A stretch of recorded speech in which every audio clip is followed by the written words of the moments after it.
జయ జగదంబే. ఎప్పుడైనా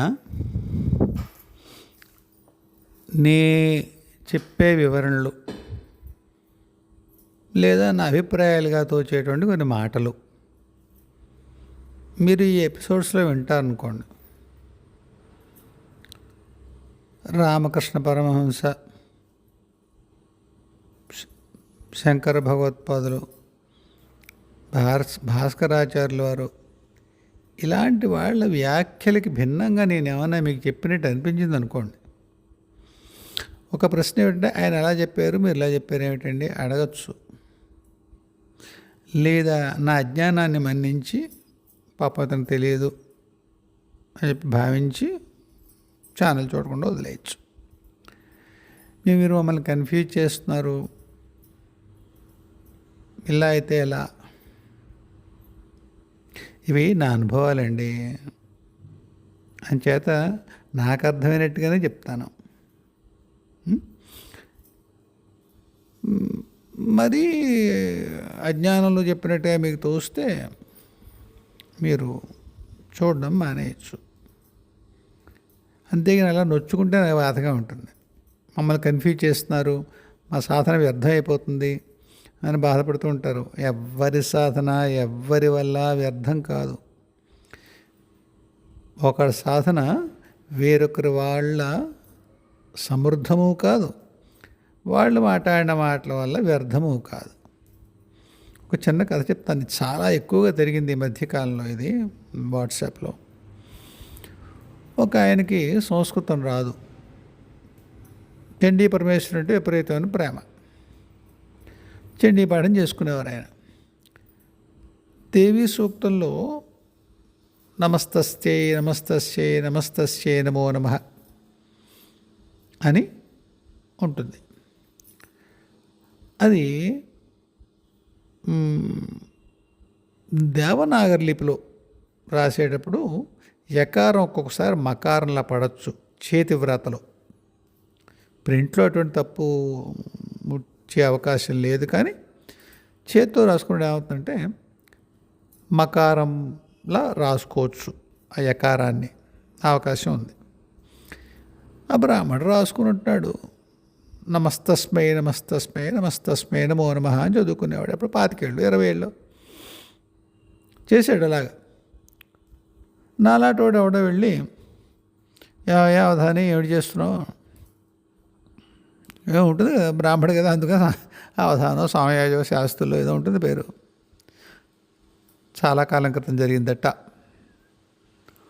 సరే, ఈయన సంస్కృత పండితుడు, నాలాడు మహానుభావుడు ఎవడు వెళ్తారు కదా, ఆయన పాండిత్యం చూపించి నీ సాధన అంతా వ్యర్థమైపోయింది, అక్షర దోషాలు పరమేశ్వరి మన్నించదు, తస్మై అన్నావు తస్యే అనాలి, అమ్మవారు స్త్రీలింగం అని చెప్పేసి ఆయనకి చెప్పాడు. అయ్యో, ఇన్నాళ్ళ సాధన వ్యర్థమైపోయింది, అమ్మవారికి నేను చేసింది అనుకుని ఆయన స్పృహ పడిపోయాట బ్రాహ్మడు. ఎవరైతే తస్మై అని చదువుకుంటున్నాడో ఇన్నాళ్ళు ఆయన స్పృహ పడిపోయాడు. వెంటనే పరమేశ్వరి ప్రత్యక్షమై, అంటే వీడికి ఏదో భోగం ఉండుంటుంది, యోగం లేకుండా భోగం లేకుండా దర్శనం పడుతున్నాయేంటి కనిపించి బాగా ఈ పండితుడిని కేకలేసింది. ఒరే, నేను ఆడ మగ నీకు తెలుసా? నేను ఆడదాన్ని మాత్రమేనా? నాకు లింగభేదం ఉంటుందా? తస్మై అంటే నేను పలకనా? నీకు తెలుసా? అక్షర దోషాలు ఉంటే నేను శపిస్తానా? ఎవరు చెప్పారు నీకు అని కోప్పడింది. ఇంత జరుగుతున్నప్పుడు ఈ బ్రాహ్మడు స్పృహలో లేడు. ఎవరైతే తప్పు అని చెప్పాడో ఆయన కాళ్ళ మీద పడి అమ్మవారికి అమ్మ పొరపాటు అయింది అన్నాడు. సరే, వాడి చెప్పి పర్వాలేదని చెప్పాను. సరే, ఆయన చెంపలేసుకున్నాడు, ఆవిడ వెళ్ళిపోయింది. ఈ లేవదీసిన ఆయన పొరపాటు అయింది, చేసుకో చెప్పం అన్నాడు. అదొక కథ. పాఠాంతరం ఏమిటంటే, అదే సమయంలో ఈ స్పృహ తప్పినటువంటి ఆ సాధకుడు ఎవరైతే భక్తుడు ఉన్నాడో ఆయన కూడా లేచి అమ్మవారి దర్శనం చేసుకుని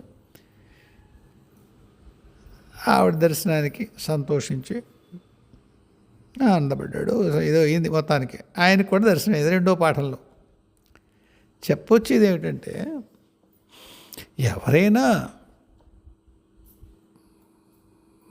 పొరపాటు చెప్తే నా బోంట్లు, మీరు పెద్ద మనసుతో అమ్మవారి యందు మీ యొక్క ఆస్థని ఉంచి, పరమహంస మరొకరో ఎవరో చెప్పింది ఏది అంత ఆసరికి చెప్పున్నారు కదా, ఆ మార్గంలో వెళ్ళండి. రామకృష్ణ పరమహంస గారు చెప్పిన తర్వాత, శంకరాచార్య గారు చెప్పిన తర్వాత, భాస్కర్ రాయలు వారు చెప్పిన తర్వాత, ఎవడు అలాంటి వాడు చెప్పిందని పట్టించుకుని మనసు కష్టపెట్టేవాడు ఎందుకు బాబు? కష్టపెట్టుకోకండి. ఇలాంటివి పరిహరించి ఏదైతే పూర్వం ఉందో ప్రశస్తమైన మార్గం దాన్ని అనుసరించండి. నా దోషం ఉంది, నేను చెప్పాను దోషం, అది నేను అనుభవిస్తాను, మీరు దాని గురించి బెంగటెళ్ళకండి. ఏమండి, మీరు ఒకవేళ నా వీడియోలు చూస్తున్నట్టయితే పూర్వం, అందులో ఇంకొక ఉదాహరణ చెప్పాను నేను. ఒకానొకప్పుడు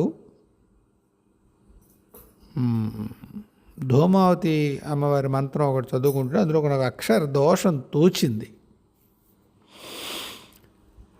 అది అంగన్యాస కరన్యాసాదులు మొత్తం ఆ గ్రంథం అంతా ఉన్నటువంటి మంత్రం కాదు. ఎవరో తెలిసి మూలమంత్రం నాకు ఇచ్చారు. గట్టిగా మాట్లాడితే అమ్మవారే ఇప్పించింది, ఫలానా ఆవిడ ఆ మంత్ర సాధన చేసింది, దాని దగ్గర మంత్రం తెచ్చుకోరా అని ఆవిడ అనుగ్రహించి పాపం వెంటనే పంపించింది. ఆ మంత్రం చేసుకుని, అయితే అందులో అక్షర దోషంతో వచ్చింది. నాకు అడిగాను, అమ్మో ఈ అక్షర దోషం ఉన్నట్టుందే అని. నేను అడిగానారా? నేనేగా పంపించింది ఫలానా వాళ్ళ దగ్గర మంత్రం తెచ్చుకోమని. అక్కడ ఏ ఉంటే అదే మంత్రం. ఏమన్నా ఉంటే నేను చెప్తానుగా, సాధన చేసుకో, వ్యాకరణ దోషాలకేసి వెళ్ళకు. కాబట్టి నాకైనా వేరెవరైనా సాధకులకైనా ఎవరైనా తప్పు మార్గదర్శకత్వం ఇస్తే ఆ తప్పు వారితో ఉంటుంది. నమ్మి చేసిన వాళ్ళకి ఎటువంటి దోషం ఉండదు. ఎక్కువ నొచ్చుకొని వ్యర్థమైపోయిందేమో సాధన అనుకుని మమ్మల్ని గందరగోళంలో పెట్టేస్తున్నాడు వీడవడం అనుకుని ఎక్కువ బాధపడకండి. ఇది ప్రభుత్వం వారి యొక్క విషయం కాదు కదా, ఇది ఇలాగే చేయాలి, పలానా విషయంగానే ఫైల్ చేయాలి, పలానా ఫార్మేట్లోనే మీరు పూజ చేయాలి, ఆ గోల ఏం లేదు కదా. ఎవడో ప్రైవేట్గా వాడి అనుభవాలు ఏవో ఉన్నాయి. వాక్ స్వాతంత్రం ఉంది కదా ఈ భారతదేశంలో, చదువు ఛానల్ పెట్టుకుని ఏదో వాడు చెప్పుకుంటున్నాడు అనుభవాలు. తమ బోంట్లు దాన్ని వదిలేసేయండి, నొచ్చుకోకండి. అవును బాబు, అదే విషయం. సరే, ఇప్పుడు మన ఛానల్లో ఎవరికి వచ్చిన సందేహాలు ఏవో ఉన్నాయి, ప్రయత్నం చేస్తాను, ప్రయత్నమే చేయగలను. ఎవరి సందేహాలు ఎవరు తీర్చగలరు? ఒక్కొక్కసారి సందేహం ఎలా ఉంటుందంటే, ఆ సందేహానికి సమాధానం మనకు కావలసినట్టుగా ఉంటేనే మనం దాన్ని స్వీకరించగలుగుతాం. ఫలానా కత్తిని దగ్గర పెట్టుకుని ఆత్మరక్షణ కోసం ఎవరన్నా దాడి చేస్తే మనం తిరిగి దాడి చేసి చంపచ్చు కదా అని ఎవరు ప్రశ్న వేశారు అనుకోండి. నా వంటి పిరికివాడు ఏం చేస్తాడంటే, ఎందుకు వచ్చిన గోల, కత్తి దగ్గర పెట్టుకోవడం ఎందుకు, అక్కడ మళ్ళీ కోర్టులో మీరు ప్రూవ్ చేసుకోవాలి కదా, ఎందుకు వచ్చిన గోల, ఆ మార్గంలో వెళ్లకుండా ఉండండి, ఈ కత్తి వాడాల్సిన అవసరం ఉండదు, ప్రతిఘటించకండి. మీ వృత్తి సైనిక వృత్తో లేకపోతే రక్షక భటుడి వృత్తో కాదు కనుక కత్తితో మీకు ఏం పని ఉంటుంది, కత్తి జోలికి వెళ్ళకండి అన్నాడు అనుకోండి. అయితే దాని సమాధానం ఏం రాస్తారంటే, మీరు గమనించుకోండి మీ సమాధానాన్ని, నేను అడిగింది రక్షణ చేసుకోవచ్చా అని. కత్తి ఉన్నప్పుడు రక్షణ చేసుకోవద్దనే సలహా మీరు ఎలా ఇస్తారు? అలా ప్రశ్న వేస్తారు. మీకేం కావాలి? కత్తి నా దగ్గర ఉంది, నేను పెట్టుకోనా అంటే అవునవును నిజమే, రక్షించుకోవడానికి పనికొస్తుంది, ఉంచుకోండి చెప్పనా? మీరు రక్షక వ్యవస్థలో లేరు, సైన్య వ్యవస్థలో లేరు. మీ దగ్గర కత్తి ఎందుకు ఉంటుంది? ఉండరాదు. నావాడు ముసలాన్ని అడిగితే అదే చెప్తాడు, వద్దురా బాబు కత్తి ఎందుకురా నాయనా, ఒడిలో పెట్టుకోవడం ప్రమాదం కదా అంటాడు. వెనకడికి 1979 అంతే, 78-79 టైంలో మా చిన్నక్కని తీసుకుని సింద్రి వెళ్ళాను నేను. మా బావ సింద్రిలో పనిచేసేవారు, ఇప్పుడు రిటైర్ అయిపోయి అనుకోండి. అయితే 10 రోజులు 15 రోజులు అక్క వాళ్ళ ఇంట్లో ఉండి తిరిగి మళ్ళీ మా ఊరు వద్దామని ప్రయత్నం. మా బావ పాపం సెలవు పెట్టుకుని కలకత్తా వచ్చి, కలకత్తా ఊరు చూపిస్తున్నాడు నాకు. 17 ఏళ్ళు 18 ఏళ్ళు ఉంటాయి. కత్తులు ఇష్టం నాకు. ఎన్టీ రామారావు సినిమాలు చూసి మన దగ్గర కూడా కత్తి పెట్టుకుంటే బాగుంటుందని. హౌరా బ్రిడ్జి మీద ఆ రోజుల్లో కుప్పలు పోసి రాంపురి చాకులని పెట్టేవారు. నేను 78-79 ప్రాంతం చెప్తున్నాను. హౌరా బ్రిడ్జి మీద ఆ పక్కనే ఫుట్పాత్లా ఉండేది. అంటే ఫుట్పాత్ని ఎగ్జాక్ట్గా అనగలం లేదో గుర్తులేదు. ఏంటంటే నేను హౌరా బ్రిడ్జి మీద నడిచి ఇప్పుడు 78 అంటే ఏమిటి, దాదాపుగా 50 ఏళ్ళు అవుతుంది కదా, 48 ఏళ్ళు అవుతుంది. కాబట్టి కొంత నా జ్ఞాపకం ఏమైనా అటు ఇటు అయితే కాస్త మన్నించండి. ఇప్పుడు కొత్తగా రీసెంట్గా హౌరా వెళ్ళిన వాళ్ళు ఎవరన్నా ఉన్నారనుకోండి, ఒరే అబ్బాయి అలా లేదు కదరా, కత్తులేం పోయారు అలాగా అన్నారు. అవునేమో 48 ఏళ్ళ క్రితం ఖచ్చితంగా పోసారు. ఒకళ్ళు కాదు, మామూలుగా కూరగాయలు ఏదో పొట్లకాయలు లేకపోతే దొండకాయలు పెట్టినట్టుగా ఒక కుప్ప ఉండేది, ఓ మైకా కవరు, దాని మీద బటర్ నైఫ్స్ ఎన్ని కుప్ప అంటే ఒక్కొక్క కనీసం 50-60-100 కత్తులు ఉండేవి. జనాలు కొనుక్కుని వెళ్తున్నారు. నేను ఒకటి దగ్గరికి వెళ్ళాను. నాకు హిందీ వచ్చని అనుకునేవాడిని, ఎప్పటికీ అలాగే అనుకుంటాను. వాడిని అడిగాను, కిత్నే మీద ఏ భాయ్ అని, ఎంతకి ఇస్తున్నావయ్యా అని. కొద్దిగా ఎక్కువ రేటు చెప్పాడు. అంటే ఆ రోజుల్లో మా నాన్న జీతం ఈయన 500-600 అయితే వాడు 200 చెప్పుంటాడు ఆ కత్తి.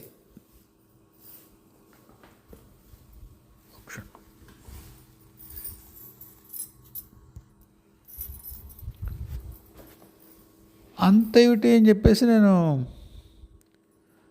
అంతేమిటి అంత ఎక్కువ కత్తికి అంటున్నాను నేను. మా చిన్నబాబు ఇదంతా చూస్తున్నాడు, ఆయన చిన్నవి నవ్వుకుంటూ. వాడిని మళ్ళీ అడిగాను. వాడు పక్కవాడితో అలాగే ఇంకో పక్కన ఇంకో కుప్ప కత్తులు పోసుకున్న వాడితో మాట్లాడుకుంటూ కూర్చున్నాడు. వాడు నా ప్రశ్న వాడు పట్టించుకోలేదు. మా చిన్నబాబుతో వాడికి ఎంత ఒళ్ళు పొగరు చూడు, వాడు కత్తులు అమ్ముకుంది పెట్టుకోలేదా వాడు, బేరవాడు అంటే మాట్లాడే అన్నాను. మా చిన్నబాబు నవ్వి వాడినే అడుగు అన్నాడు. వాడినే అడుగు. బాగా అర్థమైపోయింది కేసు. బాగా ఉక్రోషంగా ఉంది నాకు. నేను కత్తి కొనుక్కుందాం అనుకుంటున్నాను, నాకు అమ్మట్లేదు, దిక్కుమాల రేట్ ఏదో చెప్తున్నాడు. నేను అన్నాను, అమ్ముకునే ఉద్దేశం లేదా నీకు అని. మాట్లాడుతుంటే పక్కవాడితో మాట్లాడుతాయంటే బేరం వద్దా అని. నాకు వేసి చూసి, ఎందుకు కబుర్లు చెప్పుకుంటూ చెడగొడతావు నువ్వు, నీది కొని మొహమేనా? ఎవరు రాంపురి కొంటారో నాకు తెలుసు, వాళ్ళకి రాంపురి రేటు తెలుసు వాళ్ళకి. అసలు రాంపురి నీకెందుకు, పోన్లే ఏదో కుర్రాడు అడిగావు కదా అని రేటు చెప్పాను. నీకు తెలియదు అది ఎంతకు పోతుంది, మార్కెట్లో ఎంతకు పోతుందో తెలియదు, దాన్ని ఏం చేసుకోవాలో తెలియదు. ఎందుకు నా స్నేహితుడితో కబుర్లు చెప్పుకుంటే చెడగొడుతున్నావు? చూసావు కదా అవతల పో, నువ్వు కొనేవాడివి కాదు నాకు తెలుసు. నీకు పని లేదు రాంపురితో. తెల్లారలేస్తే రాంపురి అమ్ముతాను నేను, నువ్వు దాన్ని ఏం చేసుకోలేవు, పోవతలకి అన్నాడు. నేను ఏదో చెప్పబోతుంటే మా బావ నన్ను ఎక్కించుకొని, వాడు చెప్పింది సరిగానే చెప్పాడు, నీకు రాంపురితో ఏం పని, అది దాన్ని వాడగలిగిన వాడు ఒక మనిషిని చంపాలి లేదా వాడిని గాయపరచగలగాలి, చాలా ఎక్స్పర్టీస్ కావాలి దాన్ని వాడడానికి. ఏదో బేరం ఆడుతుందో లేదా ఆడినిచ్చాను. వాడు చెప్పాడు, అంతకంటే వాడు రెచ్చగొట్టుకున్నాడు అని తీసుకెళ్ళిపోయాడు. ఈ కథ ఎందుకు చెప్పాను తెలుసా అండి? ఎవడు నిజంగా దాంతో పనుందో వాడికి అమ్మేవాడు కూడా తెలుస్తుంది, వీడు కొనగలిగినవాడు, వీడు వాడగలిగినవాడు అని. మీరు గట్టిగా 1000 జపం చేయగలరని తోచదు. మీరు కత్తితో లేదా ఆ మంత్రంతో నేను గ్రహగతుల్ని స్తంభింపజేద్దాం అనుకుంటున్నాను అన్నారనుకోండి, ఏమంటాం? అవునా, బాగుంది అనేసి దానికి సమాధానం చెప్పడం మానేస్తాం. అందువల్ల ప్రశ్న వేసేటప్పుడు మనకి ఎటువంటి సమాధానం కావాలో ముందే నిర్ణయించుకుంటే ఆ సమాధానం మనకి తృప్తినివ్వదు. ముఖ్యంగా నాలాగా ఏదో అజ్ఞాతంగా ఉండి ఈ యూట్యూబ్ వల్ల పెద్దగా స్వయం ప్రయోజనం ఏం లేకపోతే వాళ్ళకి మీకు అలాంటి ప్రశ్నలు వేస్తే సమాధానాల కంటే ప్రత్యుత్తరాలు వచ్చినట్టుగా అనిపిస్తుంది. You might get a reply, not an answer, if you understand what I'm saying. అంచేత ప్రశ్న వేసేటప్పుడు for the heck of it అడగండి, ఉపయోగం లేదు, మీకు ఉపయోగం లేదు, it's a waste of breath for me also. సరే, శ్రీనివాస్ గారికి నేను సమాధానం చెప్దాం అనుకున్నాను, కొంత సమయాభావం వల్ల చెప్పలేదు.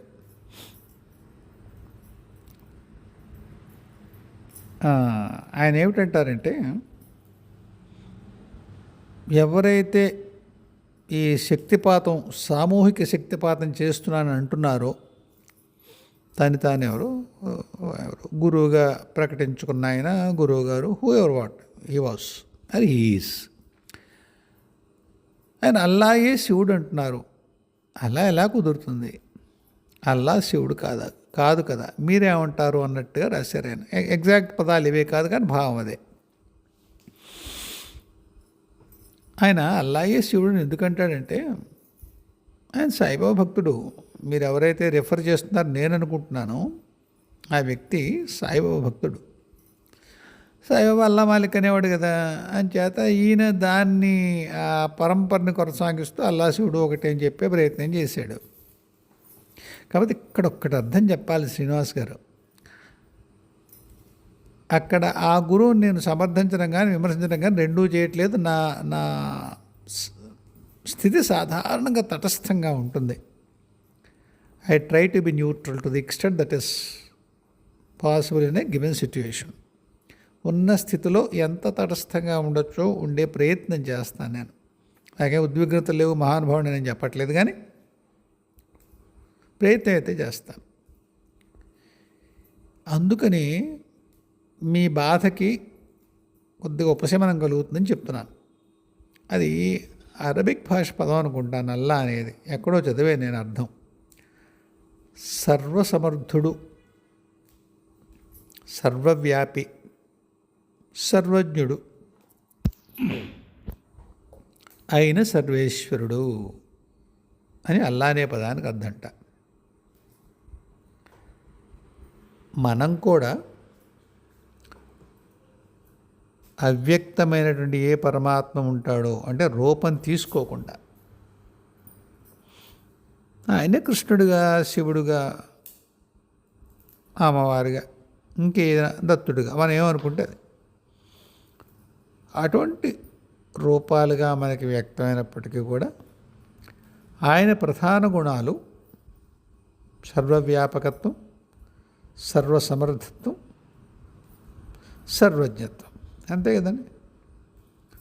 ఆమ్నిప్రెజెన్స్, ఆమ్నిపొటెంట్, ఆమ్నిషియంట్, కొద్దిగా అటు ఇటుగా ఇవే లక్షణాలు చెప్తారు పరమాత్మకి. వాళ్ళు అవే చెప్పారు. కాకపోతే ఏమిటంటే మీరు ఒక్క విషయం గమనించాలి. 1400 ఏళ్ల క్రితం ఆ మతం వచ్చేసరికి వాళ్ళకి ఎక్కడ వస్తాయి మూల సూత్రాలు? అప్పటికే భూమంతా వ్యాపించి ఉన్నటువంటి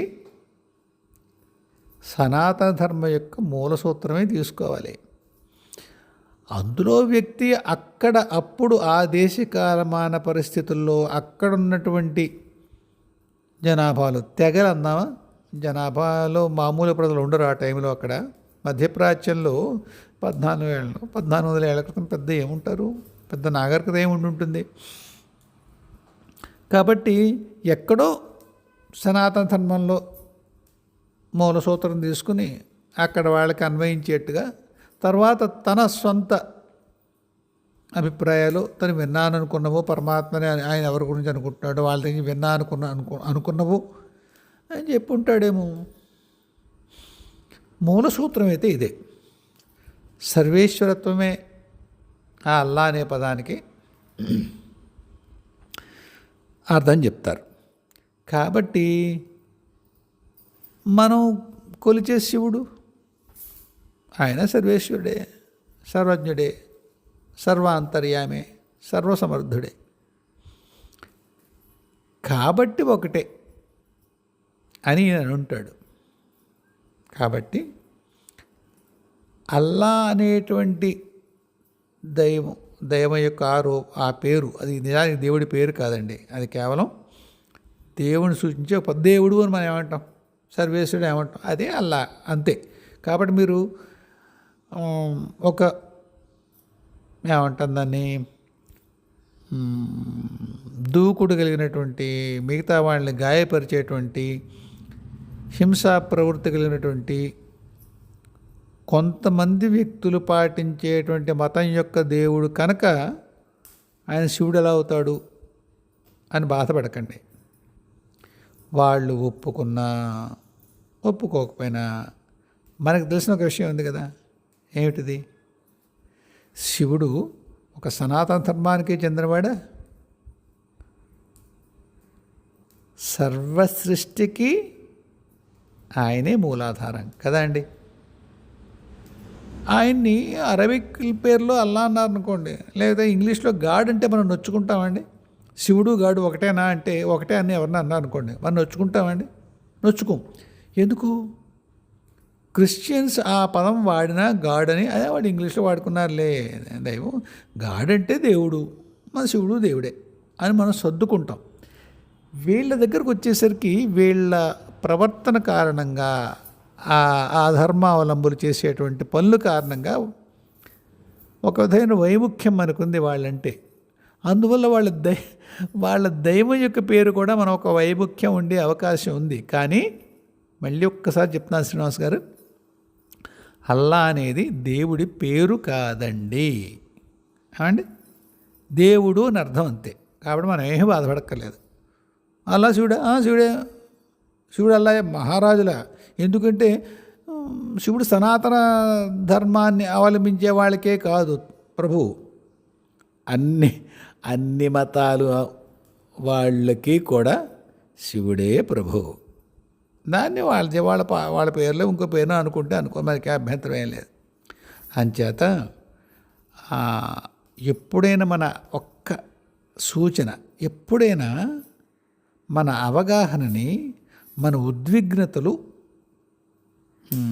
ప్రభావితం చేయకూడదండి, చేయనివ్వకండి. అందువల్ల ఏమవుతుందంటే ఒక్కొక్కసారి సత్యాన్ని చూడలేకపోతాం, మనం చూడలేక నొచ్చుకుంటాం.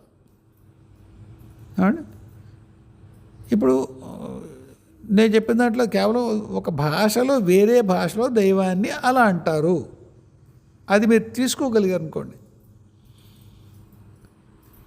శివయ్యే మొత్తం ప్రపంచం అంతటికీ కూడా జగత్పిత అనే విషయం మనకి ఈసరికి అవగాహనలో ఉంది కనుక ఆయన ఆ భాషలో అన్నారు కావాలి, అలా పోన్లే అనుకున్నారు అనుకోండి, అప్పుడు మనస్సుకి క్లేశం కలగదు. ఇంకొకటి, మనకి ఆ వ్యక్తి ఎవరైతే మొత్తం సామూహికంగా శక్తిపాతం చేసి అందరికీ దేవుని చూపించేస్తాను, అది చేస్తాను, ఇది చేస్తాను ఎవరో అన్నాడు అనుకోండి, ఆయన మీద మనకున్నటువంటి ఒక అంత అనుకూలమైన అభిప్రాయం కానిది ఉన్నప్పుడు వీడన్నాడంటే ఇది సరైనది ఉండదులే అనే భావం కూడా మనకు ఉంటుంది. ఈ రెండింటినీ పక్కన పెట్టేయండి ఒక్క క్షణం. మనకిష్టం లేని మతం, మనకిష్టం లేని మతాచార్యుడు లేదా గురువు, గురువు అని చెప్పుకునేవాడు, వాడి నోట్లోంచి వచ్చింది కాబట్టి ఈ మాట దీనికి విలువ ఉంటుందా అనుకోకండి.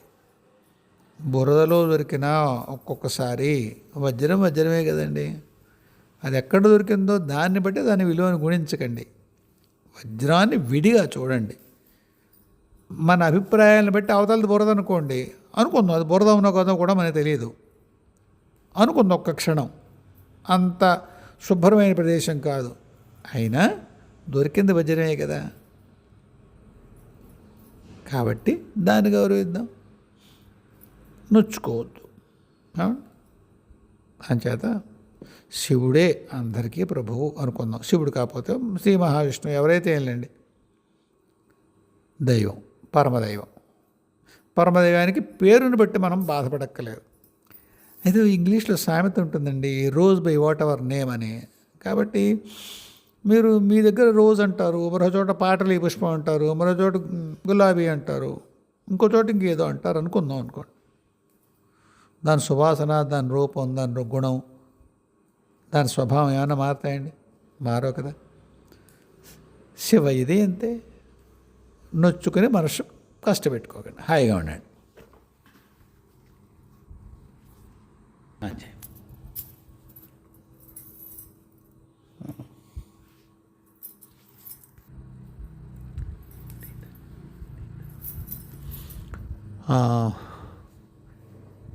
విల్ పవర్డ్ అని 3 ఒత్తులు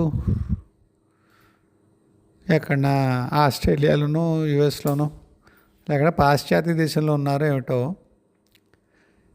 ఇక్కడ హోమాలు చేస్తే ఫలిస్తాయా? భోగభూమి కదా ఇది, లేదా వీటిలో భోగభూములు అంటారు. యోగభూమి, కర్మభూమి భారతదేశం కనుక అక్కడ చేస్తేనే ఫలిస్తాయని అంటున్నారు. సరేనా? అది కరెక్టేనా?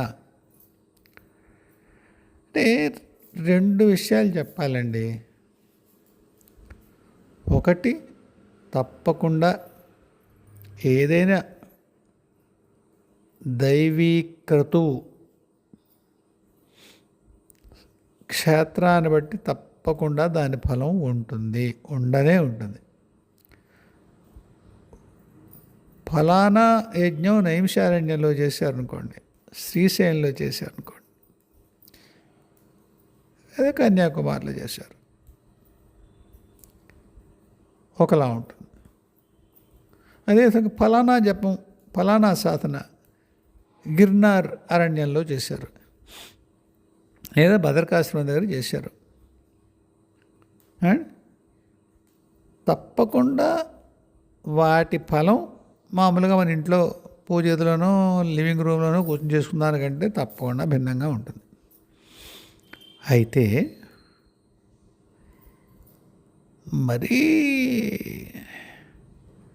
నోటితో ఉచ్చరించరానటువంటి ప్రదేశాలు, అంటే sorry for using such words, ఏ వేశ్యావాటికలోనో కూర్చుని ఏదో చేస్తేమో తప్ప అంతంత ప్రమాదించేవి, ఫలించకుండా అయిపోయేవి అలా ఉండవండి. మీరు వెళ్ళి ఏమంటారు దాన్ని, యుఎస్లోనో ఆస్ట్రేలియాలోనో యూకేలోనో లేదా మరొక ఐరోపా దేశంలో ఎక్కడ చేస్తే భోగభూములు కనుక అక్కడ హోమాలు ఫలించవు, నిష్ఫలాలు అవుతాయి. ఎవరు చెప్పారో కానీ అంతంత తీవ్రమైనటువంటి అభిప్రాయాలకి వెళ్ళకండి బాబు, మంచిది కాదు, అది సరికాదు. మనకి తెలుసు అనుకోండి, అంటే ఎలా చెప్పాలి,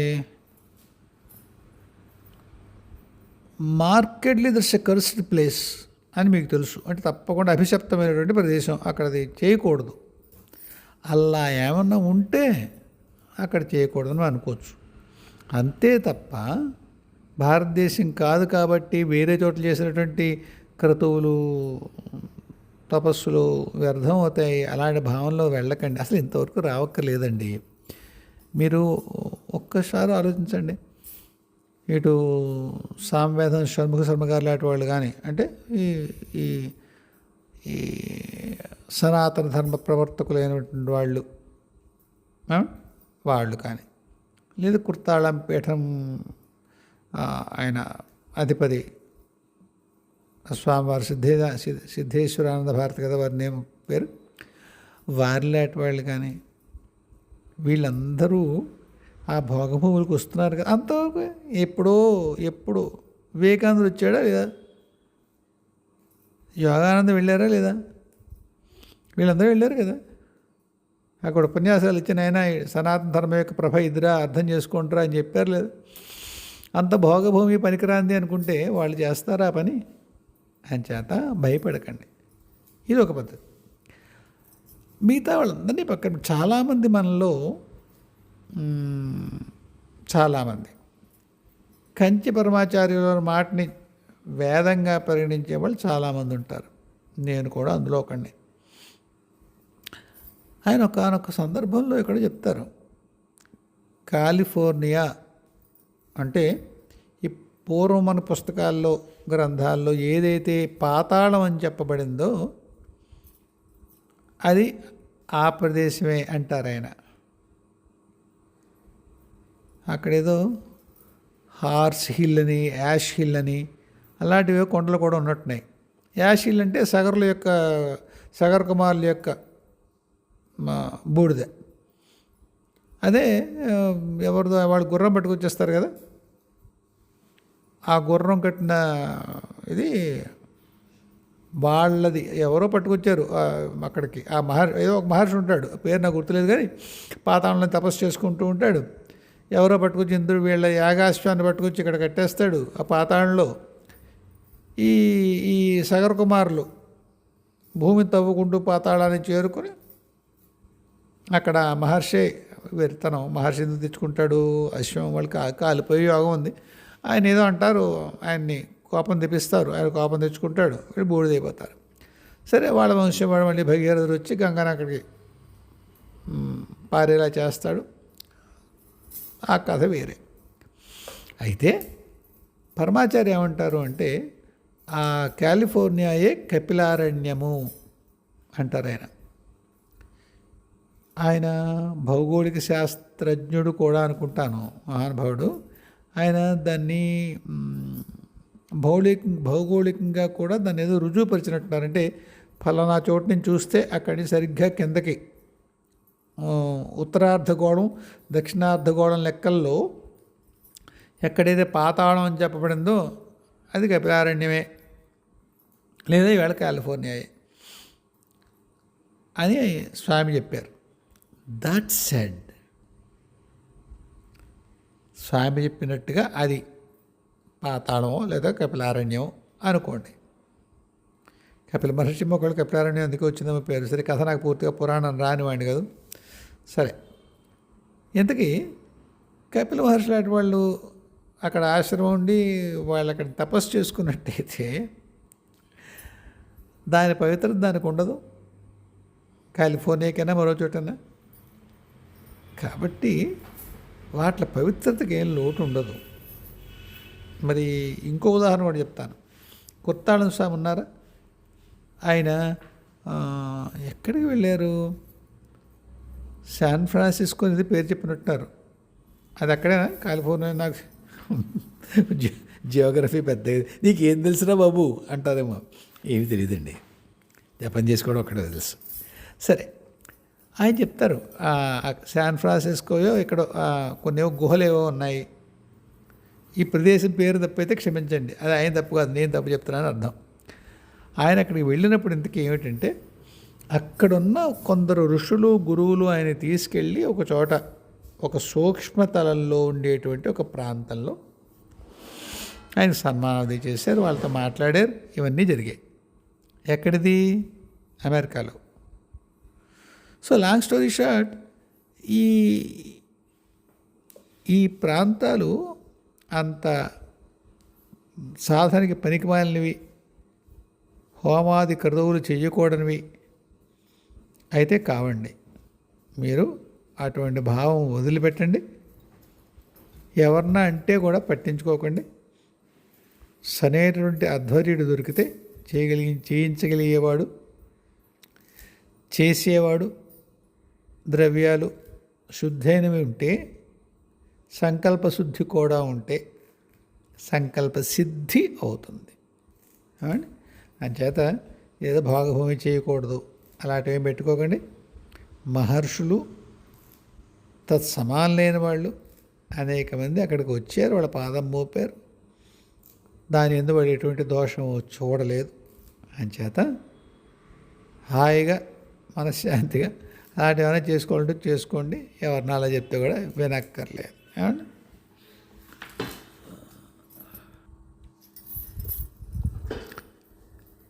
కాశీ గారు ఒక చిన్న లిస్ట్ ఇచ్చారు, అపజయాల చిట్టా. ఇవన్నీ ఏమిటి? కర్మల ప్రయత్న లోపాల. ఆయన ప్రశ్నకి మూలం ఏమిటి? ఒక 3-4 రోజుల క్రితం ఒక వీడియో చేశాను. ఎవరు రామతత్వం అన్నాయనేమో అడిగారు.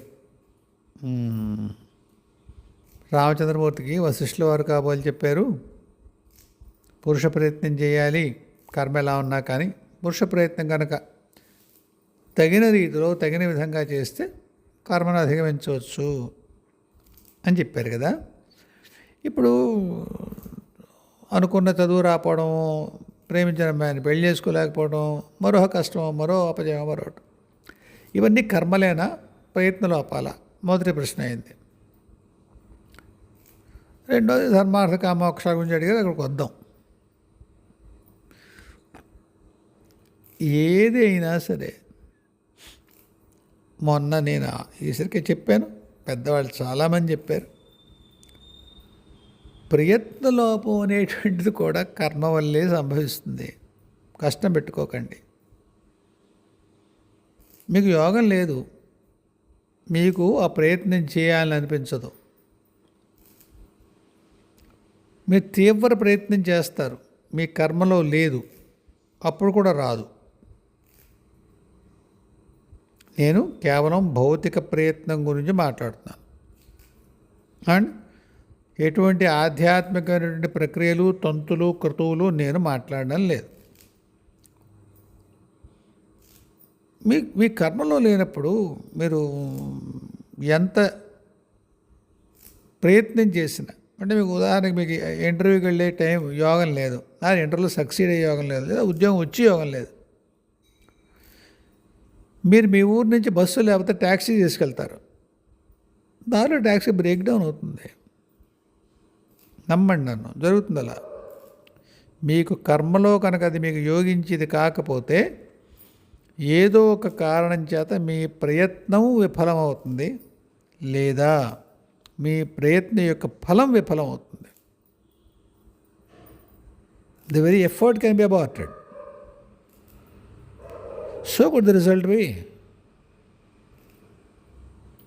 కాబట్టి అక్కడ ప్రయత్నం లోపమా అనే ప్రశ్న అది రిడెండెంట్, అంటే ఎలా చెప్పాలి దాని తెలుగులో, దానికి ఉనికి లేదండి. అసలు ప్రశ్నే అక్కర్లేదు మీకు. మీకు కర్మలో అది మీకు యోగించేది లేకపోతే మీ ప్రయత్నం సవ్యంగా జరగదు. సందేహ నివృత్తి కోసం మళ్ళీ పునరుక్తి చేస్తున్నాను, భౌతిక ప్రయత్నాలు. ఆధ్యాత్మికంగా ఏదో సాధన చేస్తారు, ఏదో ఒక ఎవరో చెప్తారు, ఉపశాంతికి ఫలానా దానం చేయి, ఫలానా మంత్రం జపం చేయి, ఫలానా హోమం చేయి, ఫలానా తీర్థక్షేత్రాలను దర్శించు అని చెప్తారు అనుకోండి.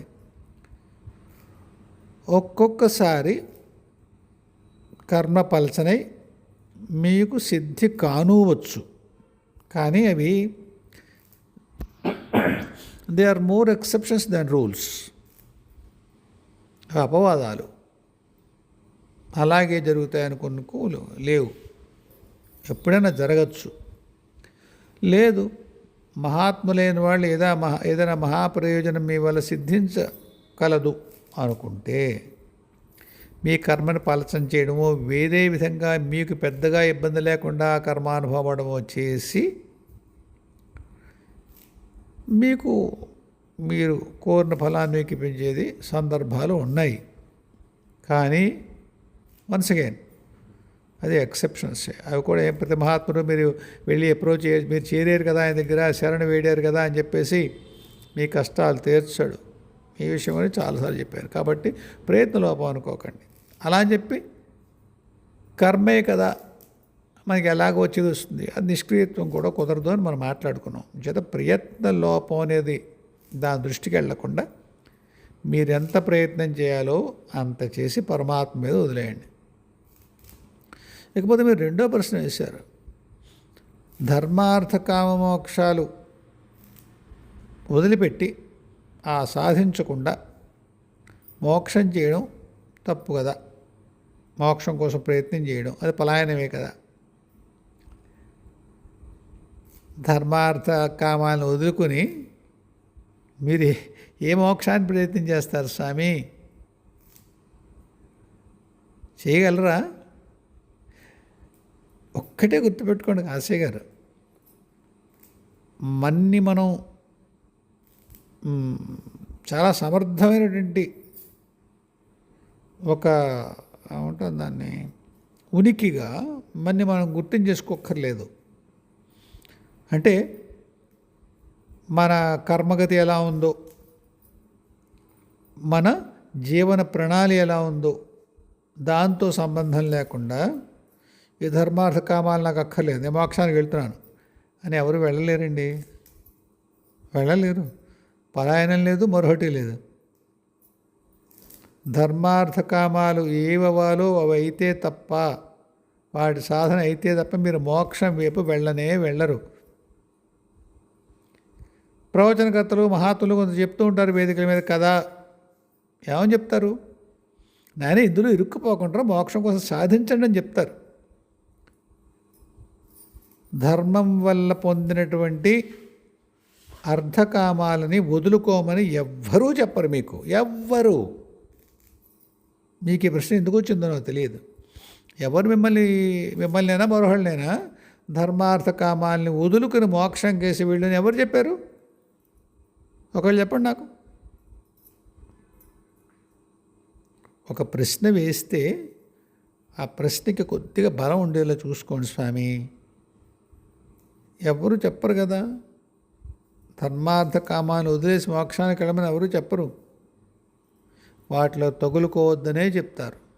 ధర్మంతో వచ్చేటువంటి అర్ధకామాలు మిమ్మల్ని ఎటూ తగులుకోనివ్వవు. ఇంకేముంది? మోక్షమే. అధర్మంతో కూడినటువంటి అర్ధ సముపార్జన, ధన సముపార్జన, ప్రయోజనాలు నెరవేర్చుకోవడం. అర్థం అంటే అన్నీ ఉంటాయి, ప్రయోజనాలు ఉంటాయి, డబ్బు ఉంటుంది. కామం, ఏ కామం అంటే మళ్ళీ కేవలం స్త్రీ పురుష సంబంధమైందే కాదు, ఏ కోరికైనా సరే. ధర్మం, మనకి ఏది యోగ్యమో అది, అటువంటి కామం. అది మీరు దాని యందు తగులుకోవడం ఉండదు. అప్పుడు తర్వాత వచ్చేది మోక్షమే. ముమ్మాటికి మోక్షమే. అదే మిమ్మల్ని మోక్షగామిగా చేస్తుంది. ధర్మంతో కూడినటువంటి అర్ధకామాలని మీరు సాధించినప్పుడు మోక్షమే తర్వాత మెట్టు. మీ ప్రయత్నం ఏమి ఉండదండి. బాంబే ప్లాట్ఫామ్ మీద మీరు లోకల్ ట్రైన్ ప్లాట్ఫామ్ మీద సరిగ్గా టైంకి ఉంటే మీరు చేయగలిగే ప్రయత్నం అందరూ మీ లోపల దోసుకెళ్ళిపోతారు. అలాగే సరైన టైంలో సరైన పని, ధర్మంతో కూడిన అర్ధకామాలని మీరు కనుక సాధించినట్టయితే మోక్షం వైపు మీరు వెళ్ళేది తథ్యం. అది కాకుండా మీరు మోక్షం కేసి పోలేరు. ఇంకా ప్రశ్న ఏముంది? ఎవరు వెళ్ళారు ఒకరు చెప్పండి. ఎవరు వెళ్ళలేరు. ఎవ్వరు వెళ్ళలేరు.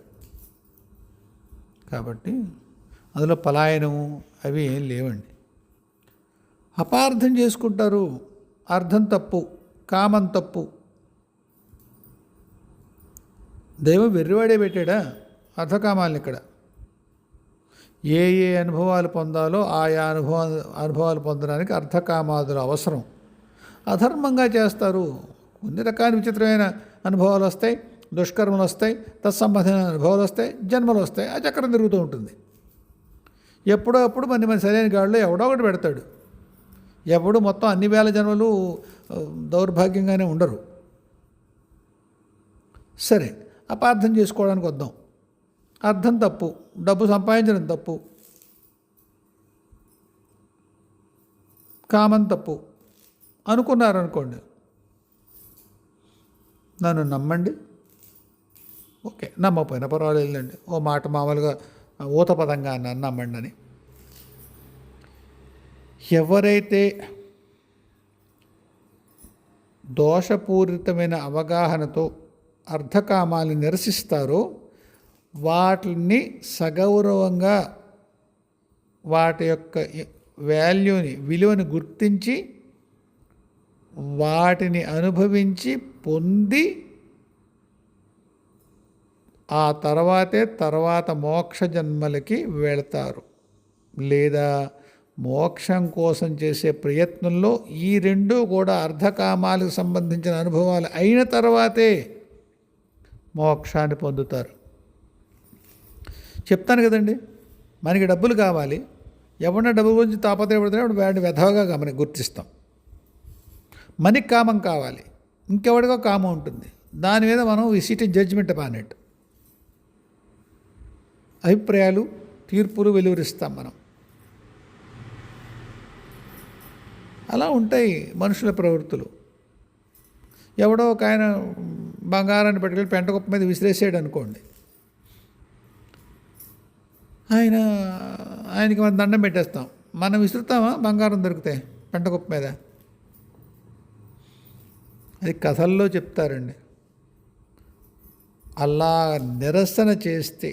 నిరసిస్తే లక్ష్మీదేవిని తర్వాత దానికి ఫలం అనుభవించాలి. డబ్బు లేని జన్మలు వస్తాయి, కష్టమైన జన్మలు వస్తాయి. బంగారం వద్దు, మీకు పట్టుకెళ్ళి గుళ్ళో ఇచ్చేసేయండి. మీకు ఇష్టం, ఎవరో మీకు బంగారం ఇచ్చారండి, ఈ బంగారం మన భౌతికమైనటువంటి జన్మరణ చక్రాలకి మనని బంధిస్తుంది అనుకోండి, పట్టుకెళ్ళి గుళ్ళో ఇచ్చేయండి. లేదా ఇంకోటి ఎవడో ఆ డబ్బు బంగారం ఎందుకు వ్యామోహం ఎవడికో ఉంది కదా, ఎవడికో ఒకటి కావాలి, వాడికి ఇచ్చేసేయండి. పెంట కుప్ప మీద ఎలా పడేస్తారు? సరికాదు. ఒక మహాత్ముడు, మళ్ళీ పేర్లు చెప్తే నాకు నా శ్రాద్ధం పెడతారు కానీ చెప్పట్లేదు మీకు. ఒక మహాత్ముడు డబ్బుని నిరసించాడు. ఆయన అది పిశాచన్నాడు, దాని జోలికి వెళ్ళకూడదని. మీరు దాని వలలో పడద్దన్నారంటే అది పిశాచం కాదు. సరే, తర్వాత జన్మలో అప్పుడు కూడా మహాత్ముడే ఆయన, కానీ విరాళాలు సేకరించి పేదవాళ్ళ దగ్గర, గొప్పవాళ్ళ దగ్గర, పారిశ్రామికవేత్తల దగ్గర, అందరి దగ్గర విరాళాలు సేకరించి పెద్ద పెద్ద వ్యవస్థలు, వ్యాపార వ్యవస్థలు కాదు, ధార్మిక వ్యవస్థల్ని స్థాపించి అవి నడిచేందుకు అవసరమైనటువంటిది డబ్బే కదా, వాటిని సమకూర్చాడు ఆయన. ముందు జన్మలో మహాత్ముడే, తర్వాత జన్మలో మహాత్ముడే. మీరు పొరపాటకండి, నేను ఆయన ఏదో అంటున్నాను. అప్పుడు మహాత్ముడే, ఇప్పుడు మహాత్ముడే. కాకపోతే అప్పుడు డబ్బు మీద నిరసన భావం ఉంది. ఆ నిరసన భావం తర్వాత దాన్ని తొలగించుకుని, దాన్ని గౌరవించి, దాన్ని సంపాదించి అప్పుడు కూడా సొంతానికి వాడుకోలేదు ఆయన. అంటే ఏమైంది? ఆయనకు ఒక పాఠం, అంతటి మహాత్ముడికి ఒక పాఠం నేర్పించింది కాలం. నాన్న, డబ్బు చెడ్డది కాదు, దాన్ని చెడు ప్రయోజనాలు వాడకూడదు, అంతేగా దాన్ని పెంటకొప్ప మీద పడేయకూడదురా నాన్న అని చెప్పి ఆ డబ్బును సముపార్జించి సరైన మార్గంలో వినియోగించేటువంటి నేర్పు ఆయనకి కాలం ప్రసాదించింది. ఇంకొక ఆయన భార్యని అసలు సంసారం చేయకూడదు, మహాపాపం అనుకున్నాడు ఆయన. సంసారం చేస్తే మహాపాపం ఎందుకు అవుతుంది? అడ్డమైన వాటి పెళ్ళం చెయ్యి పట్టుకుంటే మహాపాపం అవుతుంది. సరే, ఆయన చేయలేదు, సంసారం చేయలేదు. తర్వాత జన్మలో ఆయనకి 2 భార్యలు వచ్చారట, తెలుసా అండి? 2 భార్యలు.